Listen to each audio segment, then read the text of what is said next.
Guys, हमने पिछले episode में देखा उस लड़के को लाशों के ढेर से एक हाथ बाहर आते हुए दिखा था। अब उसके आगे तभी वहां से हुआंग निकलने लग जाता है। ये देखकर ये लड़का देखता ही रह जाता है।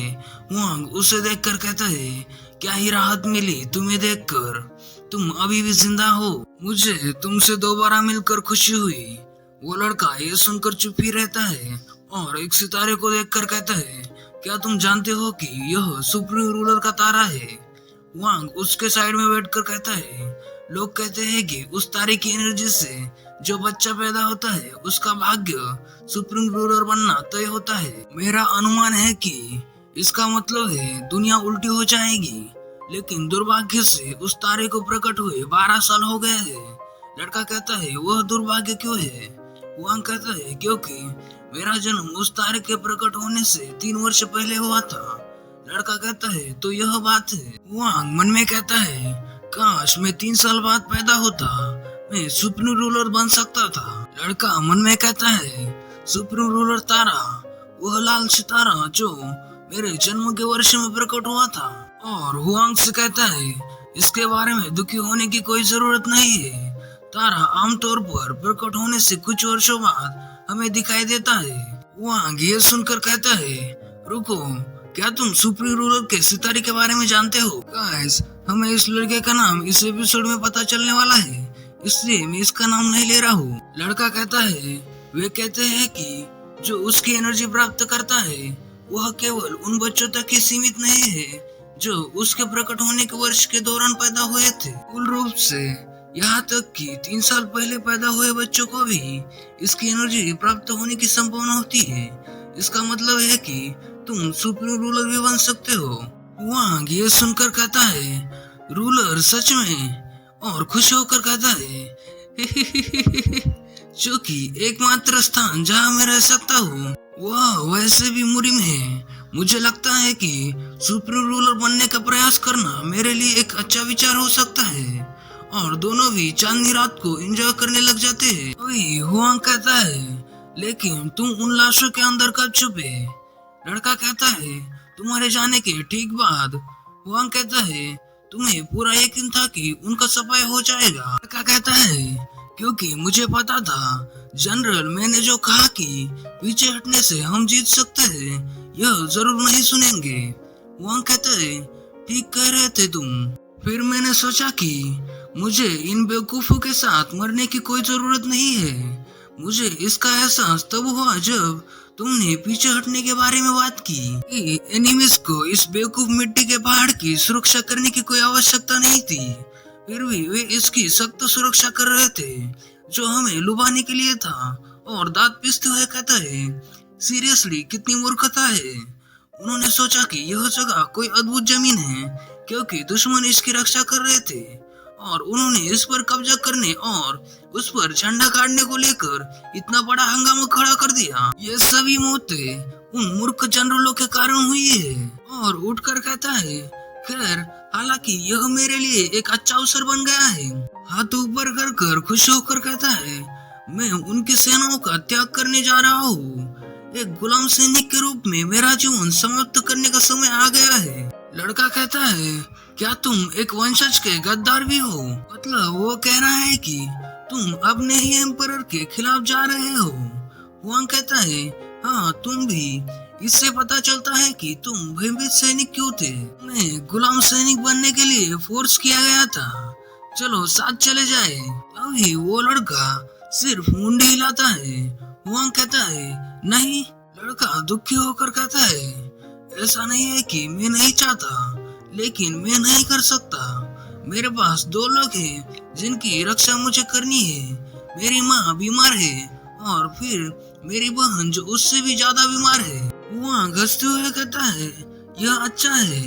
ऐसा परिवार होना वास्तव में अच्छा है जिसमें तुम वापस लौट सकते हो। और तारे को देखकर कहता है, मेरा कोई नहीं है। और वहाँ से आगे जाते हुए कहता है, मैं तुमसे फिर मिलूंगा। और रुक कर कहता है, अरे हाँ, मेरा नाम हुआंग है, तुम्हारा क्या है। फाइनली भाई, हमें इसका नाम पता चलने वाला है।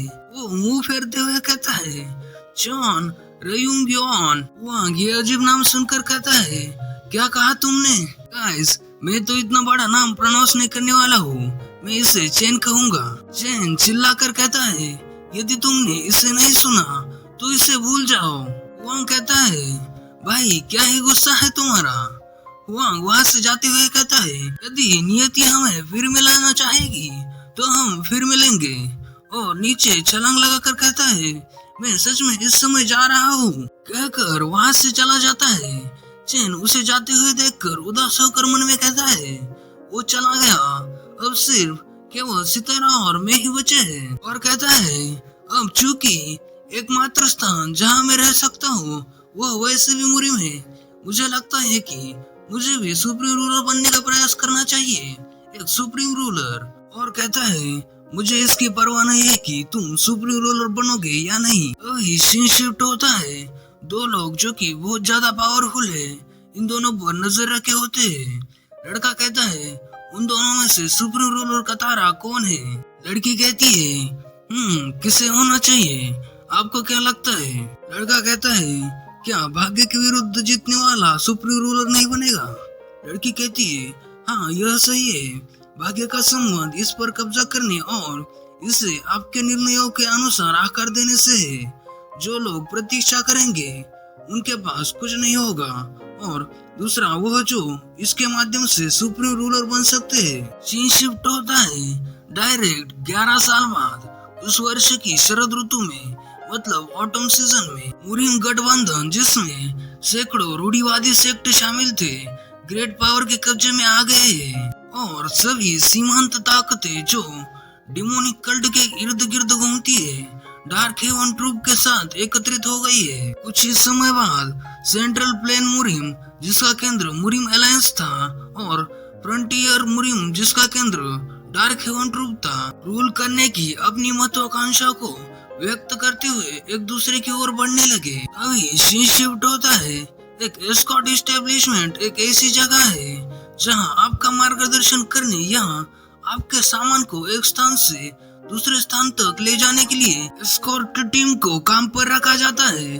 वे कानूनी व्यवसाय संचालित करते हैं। हम देखते हैं यह एस्कॉर्ट टीम एक बड़े काफिले में जा रहे होते हैं। वहाँ पर एक लड़का आकर कहता है, क्या तुम पागल हो, हम ऐसा नहीं कर सकते। इसे देखकर एक आदमी कहता है, वह चेन कमीना फिर से आ गया, ये तो अपना चेन है भाई, जो बड़ा हो गया है। दूसरा आदमी कहता है, वह कमीना असभ्य हो रहा है और फिर से हंगामा कर रहा है। यह आदमी इस बड़े काफिले का इंचार्ज है।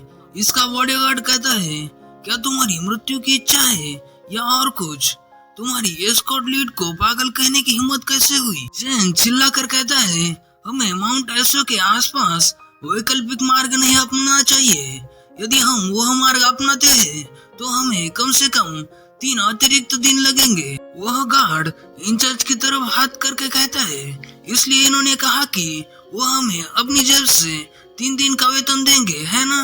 क्या यह सुनने के बाद भी तुम्हारे मन में शिकायतें हैं? चैन कहता है, किसी भी तरह से हमें वह रास्ता नहीं अपनाना चाहिए। गार्ड चिल्लाकर कहता है, तुम मूर्ख कमीने, क्या तुम नहीं जानते हो कि माउंट एसो में एसो का गढ़ है, जो 18 ग्रीन फॉरेस्ट गढ़ों में सबसे खतरनाक समूह है। इंचार्ज कहता है, इसलिए वैकल्पिक मार्ग अपनाना सही निर्णय है। चेन मुंह बनाकर कहता है, आप संभवतः इस तथ्य का आनंद ले रहे हैं, पैसेज को लूटना चाहते हैं। गाइस, पैसेज मनी वह पैसा है जो डाकू को क्षेत्र से गुजरने के लिए दिया जाता है। गार्ड कहता है, तुमने क्या कहा?